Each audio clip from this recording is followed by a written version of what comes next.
So you want to own a Roman gladiator school.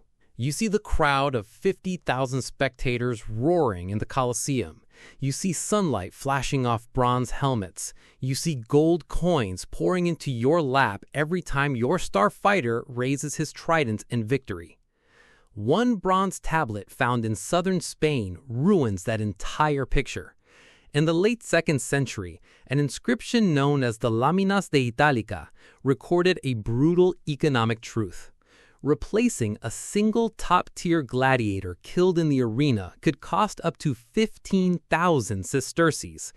That was more than 3,700 days of labor for an average Roman worker, over a decade of earnings wiped out in a single second because a referee missed a signal. Let's build a Roman gladiator school from scratch, reconstruct its surviving ledgers, and calculate what it really costs to keep the doors open. By the end of this video, you'll see why the sword was never the business. The contract was. When you opened a gladiator school, a ludus in the Roman Republic or early empire, you didn't start with respect. You started with social disgrace. Under Roman law, a gladiator manager was called a lanista. Visually, you dressed like a wealthy citizen. Economically, you controlled vast fortunes. Socially, you were stripped of your rights. The law branded you with infamia. That was official moral disgrace. You couldn't vote. You couldn't hold political office. You couldn't even sit in the front rows of the theater. Roman society viewed a lanista on the exact same legal tier as a pimp or an executioner. You were a merchant of human flesh. That created a strange paradox. Roman politicians needed you desperately. To win an election in Rome, a magistrate needed to host public games, the munera. If he gave the public a boring show, his career died. If he wanted to impress the voters, he had to come to you. You held the inventory. You absorbed the social shame so they could win the votes. That shame came with a massive entry fee. To run a school, you needed land, training equipment, armed guards, and specialized staff. Most importantly, you needed fighters. Where did you get them? Hollywood tells you gladiators were all innocent prisoners of war forced into the arena in chains. War captives were certainly a major supply line, especially after massive Roman expansion campaigns. You bought them directly from army baggage trains or urban slave dealers known as mangones. That wasn't your only source. You also bought condemned criminals. The courts sentenced these men ad ludum to the gladiator school. They were cheap, but they were dangerous and often completely untrained. Then came the most surprising category of all, free Roman citizens. These men were called auctorates. They were desperate, debt-ridden, or simply chasing glory. They walked into your office and voluntarily surrendered their freedom. To join your school, an auctoratus swore a terrifying oath to be burned, bound, beaten, and slain by the sword. In exchange, he received a sign-on bonus called the auctoramentum. According to legal records preserved in the Digest of Justinian, this bonus was strictly regulated. A first-time volunteer couldn't receive more than 2,000 sesterces. That was roughly 500 days of wages for a typical Roman laborer.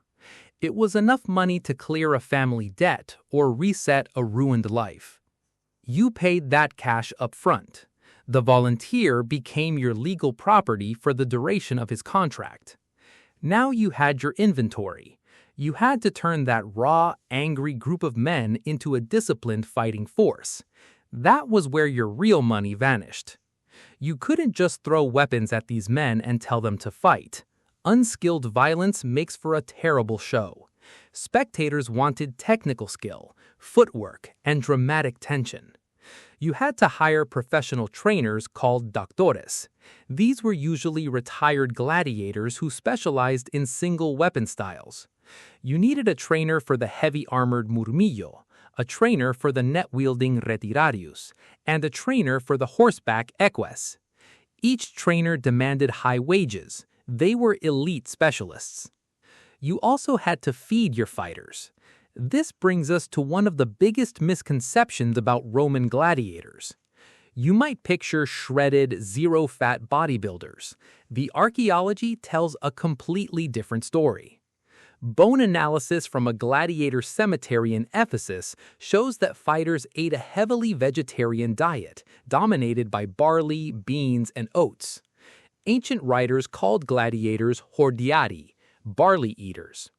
This wasn't because you were being cheap, it was a deliberate economic choice.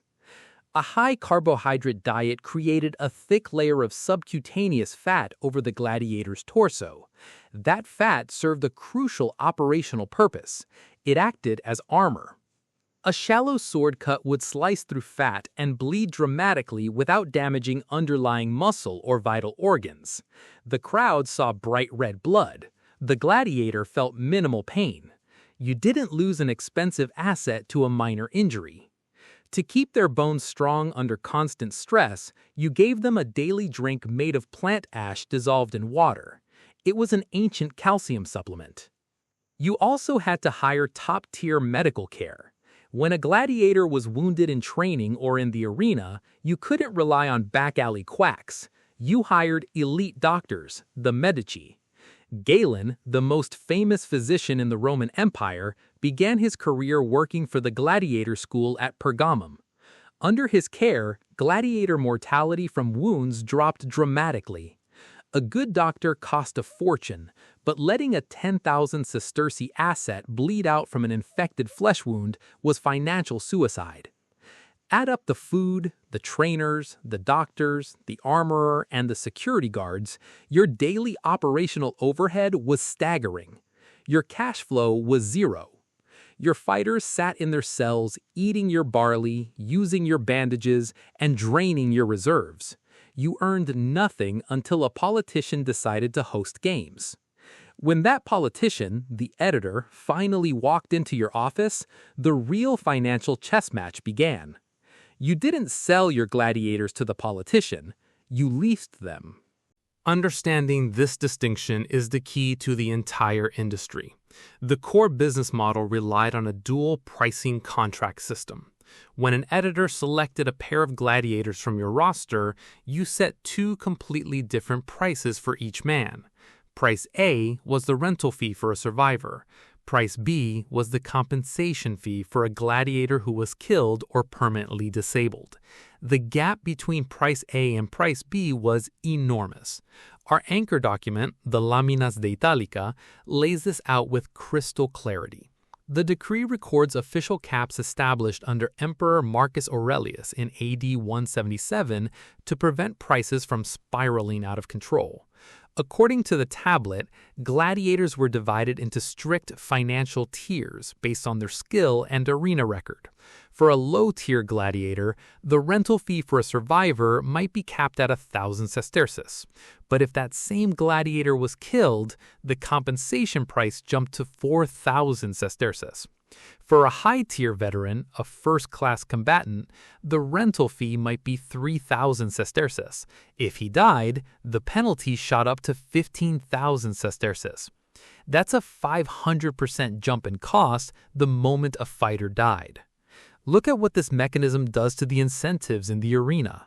The crowd might scream for blood, the referee might hold the blade, but the man holding the wallet, the politician sponsoring the show, was terrified of deaths. If 10 low-tier gladiators fought and all 10 survived, the politician owed you 10,000 sesterces. That was manageable. If all 10 were killed, his bill instantly skyrocketed to 40,000 sesterces. That single night could destroy his family's political budget. This is why most Roman gladiator matches did not end in death. Hollywood lied to you. When a defeated gladiator raised his index finger to ask for mercy, the politician didn't look at his own mood. He looked at his balance sheet.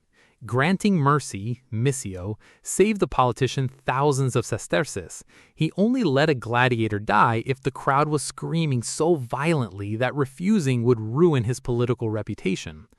Death was an expensive luxury for the host. For you, the lanista, death was a mixed blessing.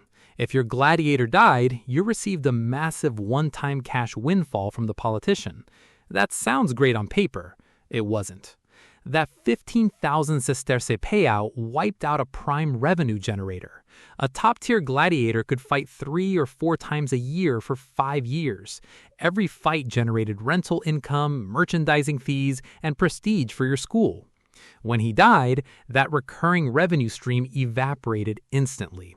You had to take that compensation cash, go back to the slave market, buy a raw recruit, and spend 2 years feeding and training him just to rebuild your inventory. A killed gladiator wasn't a profit surge. It was a forced liquidation of a core asset. The system worked brilliantly when games were frequent and politicians paid their bills. What happened when the market broke? During the late Republic, political competition in Rome escalated into an absolute financial arms race. Candidates tried to outdo each other by hiring hundreds of pairs of gladiators at a time. Prices blew through the roof. Lanistas charged whatever they wanted. Politicians went deep into debt to private moneylenders just to fund a single 3-day festival. Then came the chain reaction. Local politicians in smaller provincial cities couldn't keep up. They were legally obligated to host local games, but the lanistas were demanding prices that squeezed municipal budgets dry. Wealthy citizens started actively avoiding public office just to escape the mandatory cost of hosting fights. The entire municipal government framework across the provinces began to lock up. By the late 2nd century AD, the Roman imperial state had to intervene. Emperor Marcus Aurelius and his co-emperor Commodus passed a decree recorded on the Laminas de Itálica. The state stepped in and fixed the maximum prices a lanista could charge across every single tier of gladiator. They didn't stop there. The decree also slashed state taxes on gladiator sales from 25% down to near zero for lower-tier matches, attempting to force lanistas to lower their prices while preserving basic profit margins. The government stepped in to cap the market. They realized that unregulated gladiator prices were destabilizing the empire's political economy. When state price caps hit an industry with massive fixed operational costs, profit margins narrow instantly. One mistake, one bad season, or one security failure could wipe out a school entirely.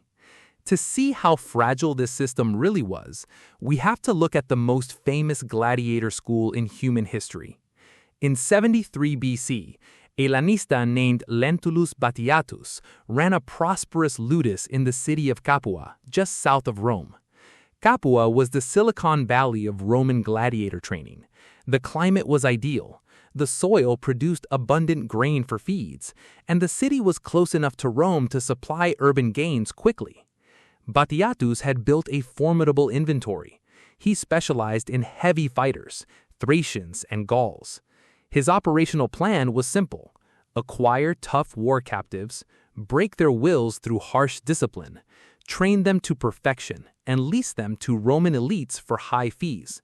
His strategy had one fatal design flaw. Batiatus treated his human capital purely as trapped inventory. To keep costs low and prevent escapes, he crammed over 200 gladiators into tight, high-density barracks under heavy guard. He created a pressure cooker. In the spring of 73 BC, about 70 gladiators decided they would rather take their chances fighting their way out than dying piecemeal in the arena for Batiatus's balance sheet. They didn't even have weapons. They rushed the school's kitchen, seized meat spits and choppers, overpowered the armed guards at the gate, and broke out into the Capuan countryside. Their leader was a Thracian named Spartacus.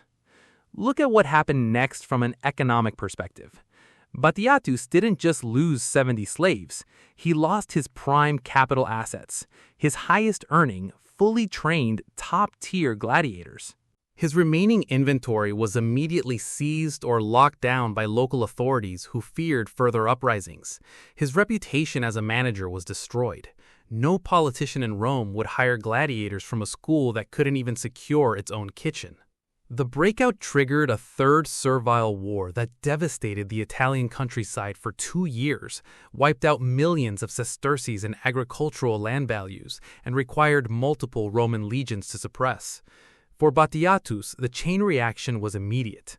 Initial asset loss led to total operational shutdown. That led to complete loss of customer trust, ending in total financial ruin. His story proves the central vulnerability of the ludus. Your assets have minds of their own. They hate you, and they are trained every single day in the art of lethal violence. So, did anyone actually get rich from gladiators without losing their life or their fortune? Yes, but not by being a full-time lanista. Consider Titus Pomponius Atticus. Atticus was a wealthy Roman knight, a brilliant financier, and the closest friend of the orator Cicero. Atticus never held public office. He hated political risk. He loved cash flow. In 56 BC, Cicero wrote a series of letters to Atticus that reveal how a smart investor used gladiators without ever touching the social stain of running a school. Atticus bought an entire troop of elite gladiators, a familia gladiatoria. He didn't build a massive school in Capua. He didn't spend decades managing barley rations or hiring full-time doctors. He bought an established, trained unit outright as a short-term speculative asset. Then he immediately leased them out to politicians who needed private security forces during political riots in Rome. When the crisis passed, he leased them to magistrates for municipal games. Cicero wrote to him in admiration, noting that after just 2 performances, Atticus had fully recouped his initial purchase price. Every fight after that was pure net profit. As soon as he extracted maximum yield from the troop, Atticus did something Batiatus never did. He flipped them.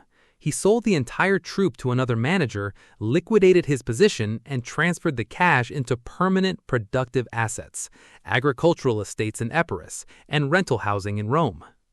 Atticus understood what every successful Roman investor knew. The gladiator trade was an incredible engine for short-term capital extraction, but a terrible vehicle for long-term wealth preservation. He used the trade as a stepping stone. He got out before the assets rebelled, died, or aged out. Now, let's put all these historical pieces together. Before we look at the complete financial model for a Roman gladiator school, we need to be completely honest about the data. No complete surviving double-entry ledger from a Roman lanista exists in the archaeological record. What follows is a reconstructed year-in-the-life financial model for a mid-sized ludus housing 40 gladiators in Italy during the early empire.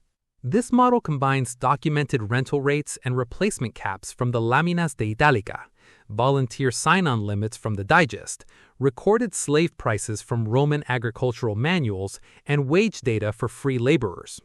It is a structured historical reconstruction based on verified parameters, not in a discovered original spreadsheet. Our baseline metric for modern context is simple. A standard unscaled Roman laborer earned approximately 4 sesterces, or 1 denarius, per day.